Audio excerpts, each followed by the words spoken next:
ನರೇಂದ್ರ ಮೋದಿ ಅವರನ್ನು ಬಹಳ ಹೊಗಳ್ತಾ ಇದ್ದಾರೆ, ಬಿಜೆಪಿಗೆ ಹೋಗ್ತಾ ಇದ್ದಾರೆ. ಹಾಗಂತಿಲ್ಲ, ನಾನು ಭಾಳ ಸ್ಪಷ್ಟವಾಗಿ ಹೇಳಿದ್ದೀನಿ.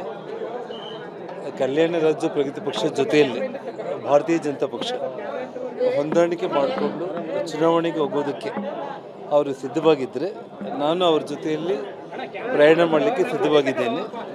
ಸೊ ಇಡೀ ದೇಶ ನರೇಂದ್ರ ಮೋದಿಯವರು ಈ ದೇಶದ ಪ್ರಧಾನಮಂತ್ರಿಗಳಾಗಬೇಕು ಅನ್ನುವಂಥ ಒಂದು ಆಸೆ ವ್ಯಕ್ತಪಡಿಸುವಂಥ ಈ ಸಂದರ್ಭದಲ್ಲಿ ನಾನು ಈ ದೇಶದ ಪ್ರಧಾನಮಂತ್ರಿಗಳಾಗಿ ಅವರಾಗೋದಕ್ಕೆ ಕಲ್ಯಾಣ ರಾಜ್ಯ ಪ್ರಗತಿ ಪಕ್ಷದ ಕಡೆಯಿಂದ ಪಕ್ಷದ ಜೊತೆ ಹೊಂದಾಣಿಕೆ ಮಾಡಿಕೊಳ್ಳೋದಕ್ಕೆ ಅವರು ಸಿದ್ಧ ಅಂತಂದರೆ ನಾನು ಸಿದ್ಧವಾಗಿದ್ದೇನೆ.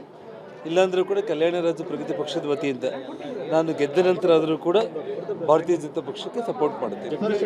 ಜಗದೀಶ್ ಅವರನ್ನ ಮರಳಿ ವಾಪಸ್ ಕರ್ಕೊಂಡ್ಬಂದ್ರು, ಈಗ ನೆಕ್ಸ್ಟ್ ಜನಾರ್ದನ್ ರೆಡ್ಡಿ ಅವ್ರನ್ನ ಪ್ರಯತ್ನ ನಡೆದಿದೆ ಅನ್ನೋಂಥ ನಾನು ನಿಮಗೆ ಸ್ಪಷ್ಟವಾಗಿ ಹೇಳ್ತಾ ಇದ್ದೀನಲ್ಲ. ಕಲ್ಯಾಣ ರಾಜ್ಯ ಇವತ್ತು ಡಿಸ್ಕಷನ್ಸು ನನ್ನ ಜೊತೆಯಲ್ಲಿ ಮಾತಾಡ್ತಾ ಇರೋದು, ಅದರಲ್ಲಿ ಏನು ಎರಡನೇ ಮಾತೇನಿಲ್ಲ. ಬಟ್ ಯಾವುದೇ ಒಂದು ಇದಕ್ಕೆ ವಾಪಸ್ ಬರ್ರಿ ಅಂತ ಕರಿತಾ ಇದ್ದಾರೆ ಸರ್. ಪಕ್ಷದ ಜೊತೆಯಲ್ಲಿ ಹೊಂದಾಣಿಕೆ ಮಾಡುವಂಥ ಒಂದು ವಿಚಾರದಲ್ಲಿ ನಾನು ಪ್ರಸ್ತಾಪ ಮಾಡಿದ್ದೀನಿ. ನಾನು ಇವಾಗ ನಾನು ಆ್ಯಕ್ಚುಲಿ 4-5 ಸೀಟಲ್ಲಿ ನಿಲ್ಲಬೇಕನ್ನೋದು ಏನಿತ್ತು, ಅವರು ಏನು ತೀರ್ಮಾನ ಮಾಡ್ತಾರೋ ಅವ್ರ ಜೊತೆಯಲ್ಲಿ ಮಾತುಕತೆ ಏನು ಫೈನಲ್ ಆಗುತ್ತೆ ಅದರ ಪ್ರಕಾರ ನಾನು ಹೋಗ್ತೀನಿ. ಹಾಗೇನಿಲ್ಲ ಸರ್, ಆ ರೀತಿ ಏನಿಲ್ಲ.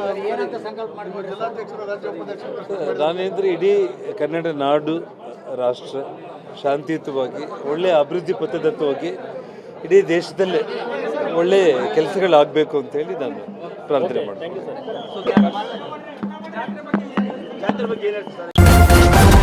ನ್ಯೂಸ್ ಫಸ್ಟ್ ನಿರ್ಭೀತಿಯಿಂದ ನಿಮ್ಮ ಪರವಾಗಿ.